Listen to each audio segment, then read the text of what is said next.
Jamar Perkins. It's crunch time. It's crunch time here live in the studios of Austin Peay. Zach Pugh joined as always by Jamar Perkins. Reese Britt unavailable for us today as he is out on the golf course enjoying this beautiful Clarksville sunny day in Tennessee as it's about 67 to 68 degrees outside, buddy. Jamar, how you doing? Did you have a good weekend? You know, I did. I was off this Sunday, so I actually got to just sit down, relax, and watch some football compared to working. So that was really nice, but it was pretty good. What about you? Man, I had a fantastic weekend, mainly because I got to see some amazing games. Oh, yeah. And we'll get into a bunch of those later on, obviously. But the one I definitely want to shout out, obviously, besides the Buffalo Bills losing to Miami, is granted the Ravens won against New England, and even the Titans got a win against the Raiders. So you got a lot of people that are very happy coming out of this weekend. We counted them out too. I definitely didn't see that coming. No, I didn't either. I thought Devontae Adams was going to have a field day. Trouble in Las Vegas. There's a lot of trouble. We'll get to that later on in the show. I'm definitely happy for it. We're going to jump straight into Austin Peay football. As partner, you and I got to see one of the best matchups probably by the Governors that I've been able to witness, not just as a person on air, but in general getting to watch it ever since I've been here at this university. They beat, I believe, number 16 ranked Eastern Kentucky, the Colonels, and now rank 16th themselves after winning in their first homecoming game in 2 years.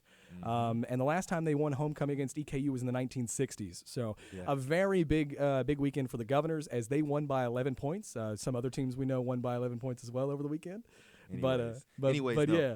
It was really good to see also third largest crowd in Fort Terra Stadium history. It was packed. Homecoming, obviously, love to see so many people out there.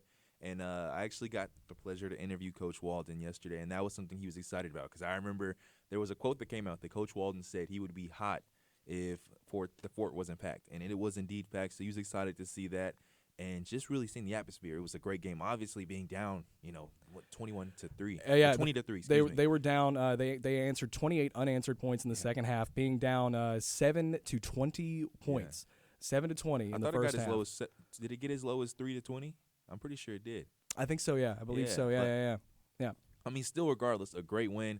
Obviously, my man Mike Delello had a great game.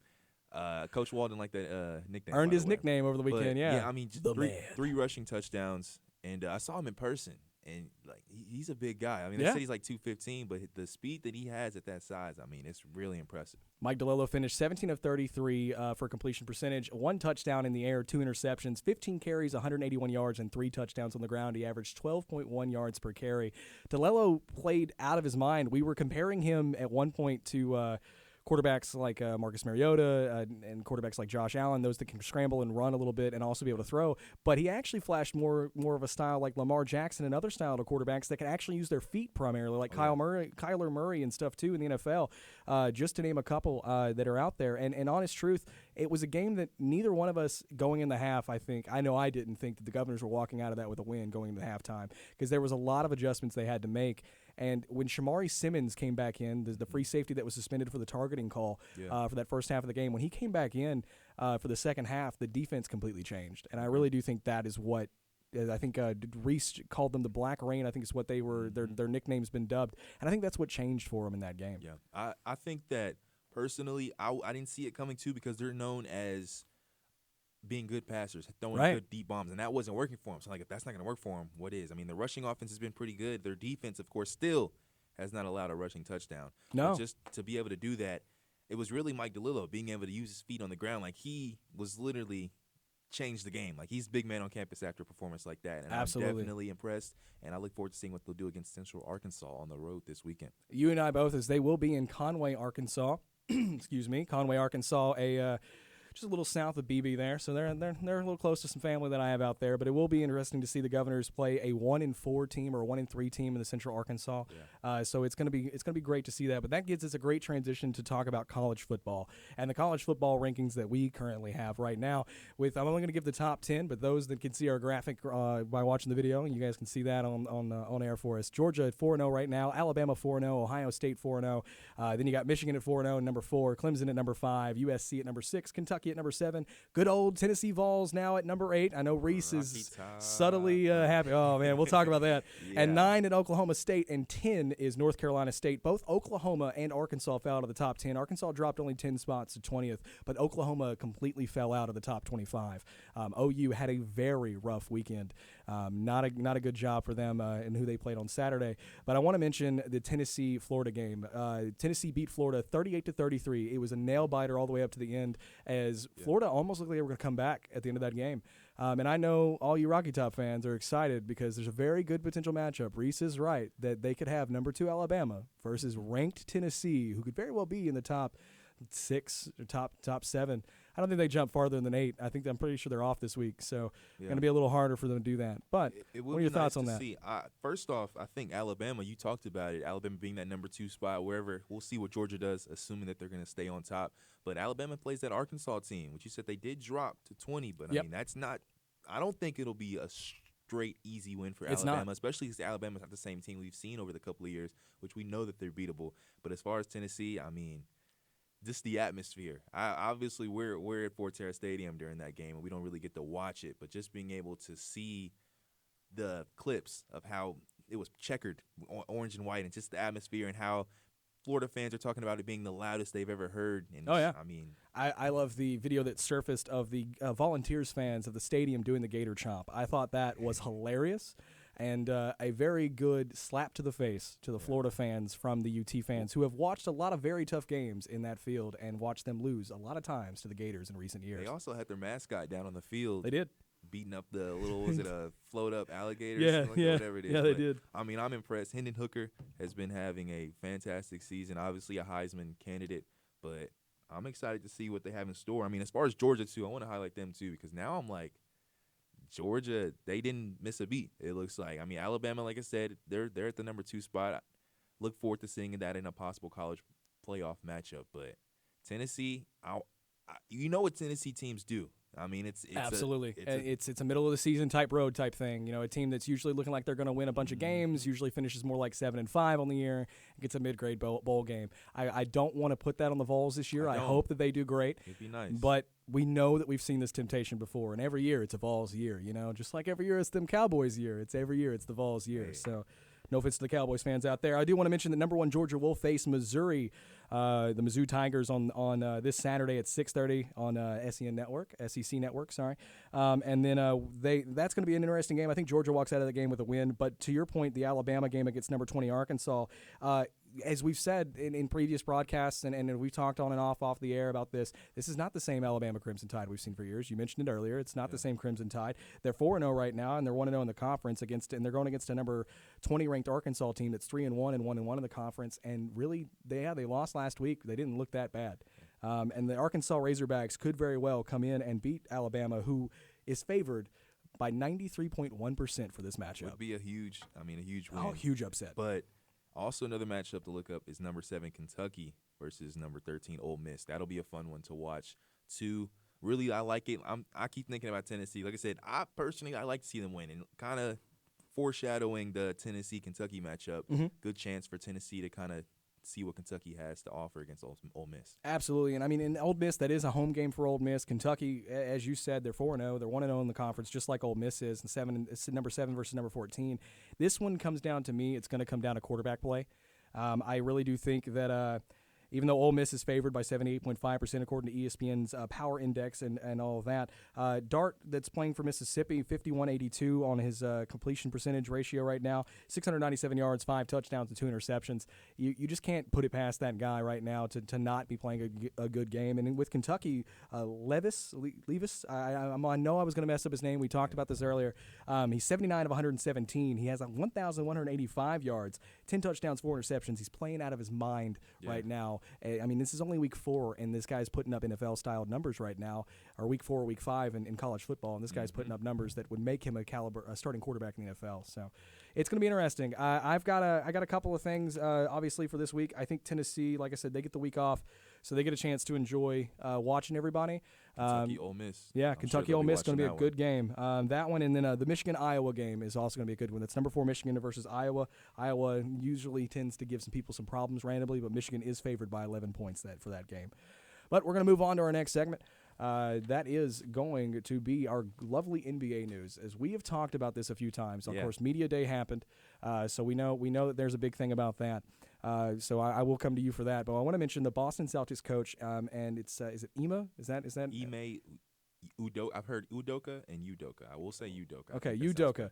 Coach Udoka has officially been suspended for violating the team policy for dating within the workplace. Players spoke publicly for the first time on this issue starting on Monday. The players didn't have much to say about it other than they were shocked mostly to really find out what's happening, and that it's been a very jarring experience for all of them. Yeah. I mean, even Tatum came out and was just confused on why this was happening, what was going on, why they're having all these wild accusations and reports about their team during a time when their team should be talked about as a team to watch because they finished second to your Golden State Warriors in the finals. Yeah. So, I mean, it is very interesting to see. I'm curious what you've got. What do you think about this? It's definitely an interesting take. I really just wish more details would be released. Right. As someone looking from the outside in, it's hard to talk about something when you're not given all the facts.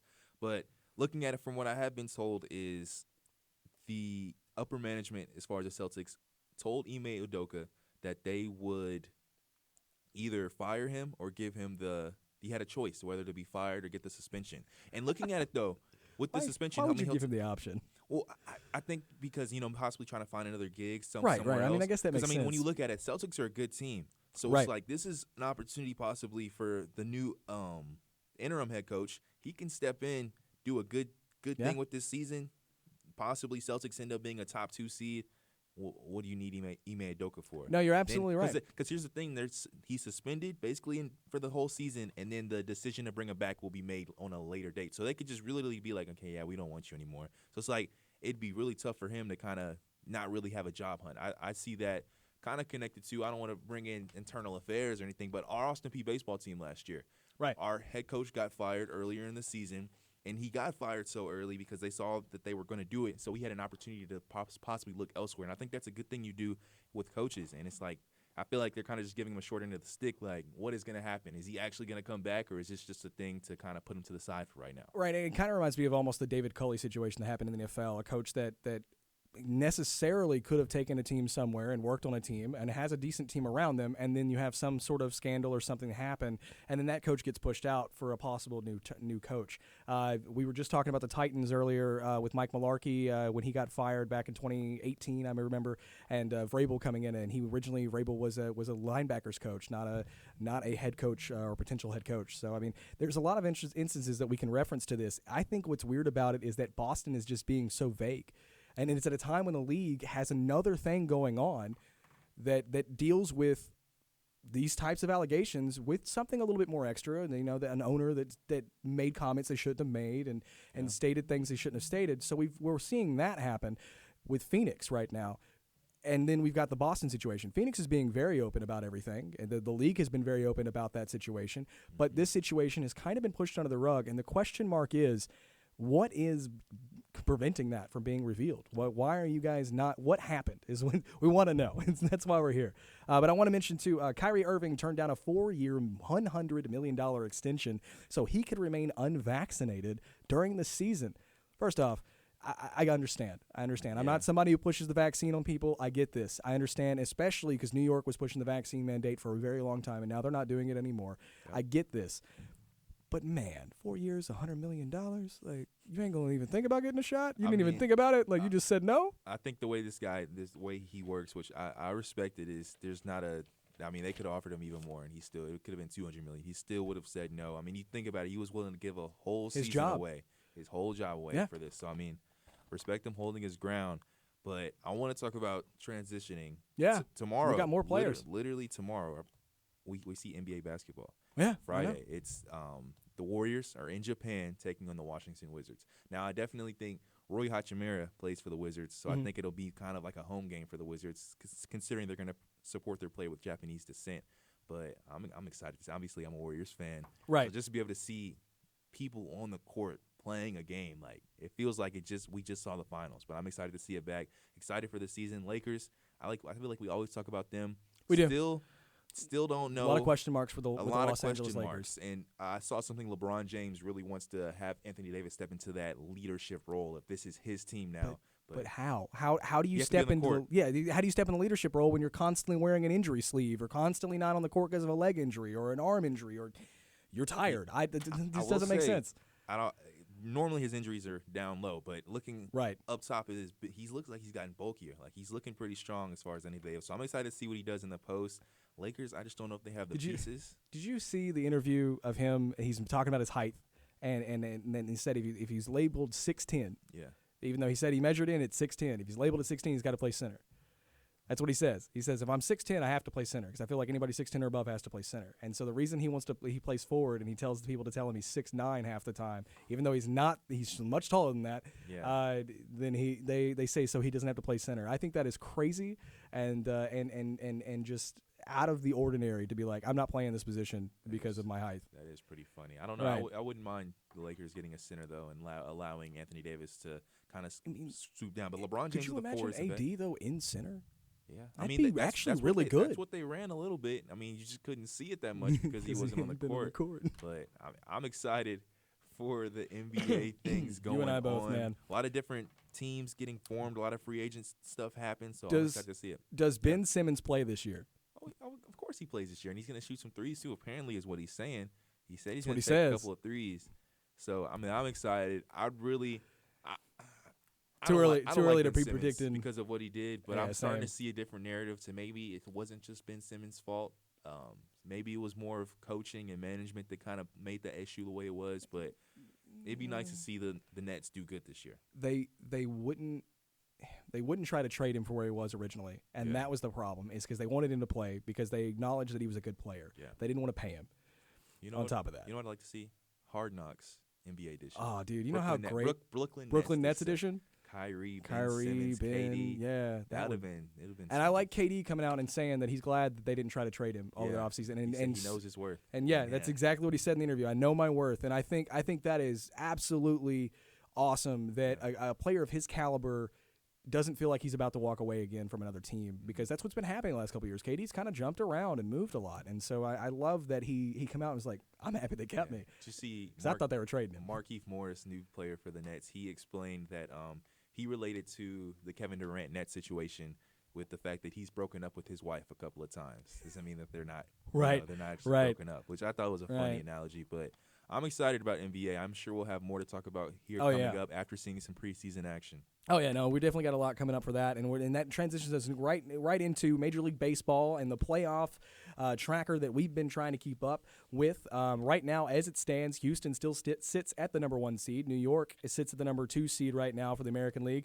You've got Cleveland Guardians sitting at number 3, the Toronto Blue Jays sitting at number 4, the Tampa Bay Rays sitting at number 5, and the Seattle Mariners rounding out the top 6 for the American League. For the National League, you have the Dodgers in number 1, the Mets in number 2, the Cardinals with Albert Pujols in number 3. Then you've got Atlanta at number 4, San Diego at number 5, and the Phillies at number 6.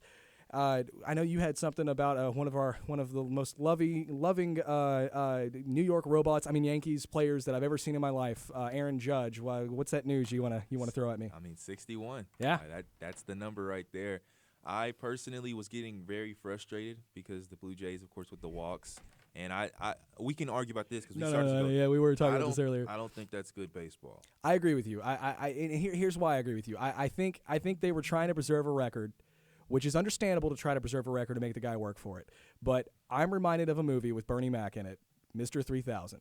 Okay. And if you remember Mr. 3000, when he was going for his 3000th hit, they started throwing stuff outside to make him walk, and he had to hug the plate in order to get a baseball hit. Now, Bernie Mac did a great job in that movie, and rest in peace to Bernie Mac, as we all know that. Also, real quick, rest in peace, Coolio. Coolio passed away yesterday. That's a very sad thing to have happened. But the reason I'm saying this is Aaron Judge has got to go get it. I mean, if you're gonna intentionally walk the guy, eventually there's gonna be a ball that's gonna creep near the strike zone. At this point, yeah. Put it on, and look, and when he finally got his hit, he did good. I think he's going to get a couple more home runs. The Yankees have at least a couple of games in the lovely home run ridden stadium of the New York Yankees Stadium, and I believe that they might actually be playing in Camden Yards at the end of the year against the Orioles. So that's an easy stadium to hit some homers too in. Fun for you as an Orioles fan too. But one thing I will talk about, I was really upset. I was at work last night when it happened, looking up at the TV screen. I think the count's like 2-2, and I'm like, oh man, he could do it like right now. Right. I work at a restaurant, have to tend to customers. So I had to go take care of something for a customer and walk away. I come back. He got it 60. I see replays, and I'm just very disappointed that I was able to miss that moment in sports. But well, I want to congratulate too Albert Pujols. We missed it during the week. He's at 700 now, and very well could crest that in the next few games. He is on fire, and they're in the postseason. And I believe the Cardinals could actually have a potential to go very far this year. Question: When do you think the next time someone will hit 700 home runs? It'll be a very long time from now. I mean, when Albert was hitting his first few home runs, Tom Brady had taken 6 snaps in football. And had not started his first game yet. Yeah. So I mean, you got to think about that guy's legacy, and now look at Albert's legacy as well. Just an amazing time to be him, and I don't think anyone's ever going to reach 700. And if they do, it's like Aaron Judge or somebody like that had seasons like this with 61, 62 home runs. Mm-hmm. I mean, it's something that we may never see in baseball again. And I think it's something too. Talking about Aaron Judge. People, how long they stay in the minors, because you got to take that into consideration too. That you can't be in the minors very long and try to get 700. You can't. You're absolutely right. And I want to mention that the playoffs do start October 7th. It is the start of the World Series playoff. The last few wildcard spots have yet to be determined and claimed. So Seattle right now is holding on by just 4.5 games above the Orioles. They are just a half a game under Tampa Bay and a game and a half under Toronto. The American League could very well come down to the Baltimore Orioles possibly getting a postseason berth for the first time since 2017. And I just have to say that's amazing to watch. We also see the Padres and the Phillies making it in as well, but the Brewers look like they could knock one of them out right before the season ends as well. We have some very interesting stuff happening in baseball, and we will keep everybody updated throughout the rest of the season as they are going through their playoffs and happening. But this gets us to one of my favorite segments. It's NFL time, baby. Yeah. We got to talk about it. The NFL standings right now and the news and everything else that's going on. With the AFC North, we've got a two-way tie in first place between Baltimore and Cleveland at 2-1. Jacksonville leads the AFC South in 2-1. Miami undefeated at 3-0. Kansas City is tied right now, leading the AFC West with 2-1, with Denver as well at 2-1. In the NFC South, we have Minnesota at 2-1, tied with Green Bay and Chicago. Da Bears. NFC South has 2-1 right now for Tampa Bay leading. They are not really dominating their division right now. In the NFC East, we have our other undefeated team with the Philadelphia Eagles. They're currently leading the division right there in the East. And then the Rams right now lead the West in 2-1. Partner, it's been an amazing and interesting year so far for the NFL, as I am reminded that we had some interesting weekly pick'ems last week, and I am looking at our little stats. I'm not going to mention any records or names. Cough, cough. Joanne beating all of us right now. I don't know. Mention the records. Joanne 3-1 right now from our crew. She's got some good picks right now. I don't know who she's calling, but I got to figure out what she's doing. Reese and yourself, Wicks and Trey. So Reese, you, Jamar, and Wicks and Trey are all at 1-3, and James and myself at 2-2. I want to mention though, James tried to throw you under the bus, tried to give you on 4. I actually picked the Cowboys. He did beat the Giants, and apparently he didn't see that. But no, I got at least one. Yep, I know he's probably laughing right now. He is probably laughing. I'm going to go undefeated this week, too. We can talk about those picks. But We will. And that actually brings us into our next segment, which comes into talking about these games. I want to mention real quick, top 5 quarterbacks in the league right now, Josh Allen in passing yards. Josh Allen with 1,014, Tua Tagovailoa at 925, Jalen Hurts at 916, Justin Herbert at 910, and Joe Flacco right now at 901. However, the 5th place spot will probably start dropping because Zach Wilson will start for the Jets this weekend against the Steelers. But that brings us into our pick'ems. Yeah. And I want to go ahead and get right into it. Thursday night game right now, it's going to be the Dolphins versus the Bengals. If you'd have told me it's the undefeated Dolphins playing the 1-2 Cincinnati Bengals, I would have told you you're crazy. But Cincinnati's walking into this game favored by 4 at home, and they're going to have their white uniforms today. They're white on white colored rush uniforms, so that's very interesting. I personally have the Dolphins walking out of that game. Jamar, I think you've got the Dolphins as well, right? I do. And you said 1-2 Cincinnati, didn't you? Yeah, I did say 1-2. Did they win a game? They beat the Jets. They did beat the Jets. They beat the Jets last week. I looked at this and said, but I thought they were 0-3 as well. Yeah. No, they beat the Jets. You might as well put it over there. But no, Dolphins. I will double check that while we're on air. I think they continue the momentum.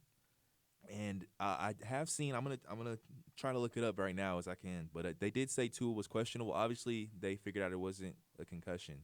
But Right. They said something could be wrong with his back, and that he's still questionable. From that, I know. I saw that earlier today. I'd have to double check. But without Tua, that would make it a very interesting game, and I'd want to take back my pick. But I guess I'm already committed. I don't think there's any changing now. There's no take-backsies, unfortunately, in our Pick'em league. Regardless, if the Dolphins have no Tua, Bengals still have no offensive line. So I think we still have a close game. And we have an electric Tyreek Hill who called out Eli Apple and said that he's going to do some damage. And He called out burnt toast? I didn't think you could call it burnt toast. I'm betting on Tyreek Hill because I don't blame you there. Eli Apple is, I mean, you know. Yeah, no, I don't blame you there. I think that's good. So we're gonna go into, and you called this your game of the week. So I will preface this. It's not just our Sunday night football game. It is Jamar's game of the week as well, as the Kansas City Chiefs will play the Tampa Bay Buccaneers. Kansas City favored by 2 points. However, this game will be in Tampa. It has officially been announced today that no matter the hurricane, it is going to be in Tampa. So what do you think? I mean, I gotta ask you, why'd you go with the Chiefs? You know, I'm the only one that chose the Bucs on our crew. I kind of want to change my pick now, because hear me out. Because even Joanne's got Joanne and I both have the Bucs, because I think that they're gonna roll in and do some good things. But now I feel like it's Tom Tampa. Brady. I mean, you know, they got, you know, obviously want to say something about the hurricane things going on. Hope everything goes well with that as far as families, but. Tampa now, I mean, I feel like you always have those kind of motivational games. Like, so they're playing for the whole state of Florida, I think, in a sense. So now I like narratives, and I think that now Tampa plays just a little bit better. So I wish I could change my pick. But no, I think Patrick Mahomes comes in, plays good. Right. I think Tampa still has things to figure out. Obviously, they get Mike Evans back, but I have the Chiefs. Having Mike Evans back is going to be great, and that's the reason I've got the Bucs trying to get that game. And I bet Joanne's probably following the same line of thought, to be honest. Other than that, than the fact that it's Tom Brady and it's hard to bet against, as everyone calls him, the GOAT. Hard to bet against the GOAT 3 weeks in a row, man. I bet against him last week. I know, I didn't. I bet with him and I lost, so I probably should take my own advice and bet against him. But I'm hoping that they'll get it done at home. They've lost all the games they've had so far at home, which has only been a couple. So we'll see what happens. We'll see what happens for sure. The game other than that, Monday night, it's the San Francisco 49ers versus the Los Angeles Rams. This is in San Francisco. They're favored by 2.5 points. Jimmy G making the start, obviously, because Trey Lance out for the season with the ankle injury. I've got the Rams for this one. The 49ers just look disheveled. They don't look like the same team. Deebo Samuel doesn't look like the same player. But, I mean, do you blame him? Do you blame Jimmy G? He didn't get paid, and neither did Jimmy. I mean, Jimmy's getting pushed out. I mean, But, no, I think the Rams take care of business, too. I think that they're just going to be the better team. Obviously, I think, too, it might not be much of a home game for the 49ers with it being in California. You might see a lot of Rams fans in there, so it could be a little bit of a mix. Absolutely. I want to mention, too, that Trey's got the Rams for that one. Wick's got the 49ers for that one. Joanne's got the Rams as well, and Jay's got the Rams. Reese's picks this week are the Bengals, Chiefs, and Rams as well. We'll always keep you updated with our standings. Reminder that you can find us on APSU or at APSU CrunchTime online on Instagram and Twitter to keep up with our pick'ems and keep up with all the things that we're going through during the week and our show as well. You can always find us there. I want to mention real fast before we get a chance, Aaron Rodgers says thank you to everybody that runs Jumbotrons in any form or fashion when they're on the field, because if not for the Jumbotron operator, they would not have beat Tampa Bay, because that's how they beat Tampa Bay. Rodgers came and called the call out, and I think that's hilarious. And I also want to mention one other thing. We have a very interesting game happening, and that's why I mentioned Josh Allen leading in passing yards. Josh Allen's considered the number one quarterback right now for the Buffalo Bills, and this Saturday they will walk into Baltimore and play the Baltimore Ravens, and both of these quarterbacks, Allen and Jackson, are both considered MVP candidates. I just want to mention that Lamar Jackson currently is 17 in passing yards, but he is currently sitting as the number one passing touchdown thrower, or actually just touchdown owner at 10 touchdowns. He has more touchdowns than 30 NFL teams in the league right now. He also has an 87% of total yards for the league's number one scoring offense. He leads the league in touchdowns and rushing average as well, a rushing average of 9.35 yards. He's totaled 12 TDs, which are more than 30 of the 31 teams. It is interesting to see. He's getting a PFF grade of 81.5, which leads the league as well. Even Kellerman's talking about that he's on pace to get a 68 combined touchdown record. That's never been done. I mean, I think Peyton Manning sits in like in the 50s. So it's a very interesting time to be Lamar Jackson and the Ravens.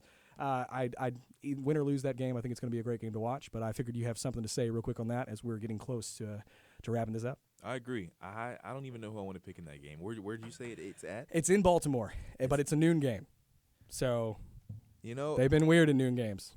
I don't even want to pick right there. I'm a fan, and I'm staying out of it. I think if a Buffalo Bills fan complains about them not having a secondary against Lamar Jackson after he already complained about Tua, that's a very interesting concept. But I do think the Bills are going to have a great time playing Baltimore because they have not faced anybody like this. I do want to say, since we haven't mentioned them all show, you're talking about Josh Allen, you're talking about Lamar Jackson, have to give a shout out to Jalen Hurts and what he's Absolutely. doing. The Eagles 3-0. Nobody would have ever suggested that. And we're going to cover that more next week because I want to dive in. Next week we're going to dive into our leading teams, who we believe is going to be on the trade wire and who we believe might make it into the playoffs for our next week of NFL coverage.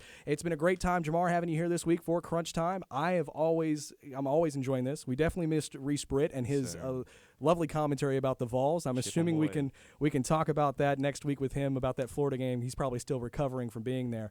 Yeah. But I want to thank everybody for taking their time out. Crew, thank you so much. Trey, Wicks, Joanne, Jay, Steve Sawyer, David Ellison, you guys are always great. Doc V, thank you for letting us have the studio today. It's been a great time being here for Crunch Time, and we'll see you next week for another episode.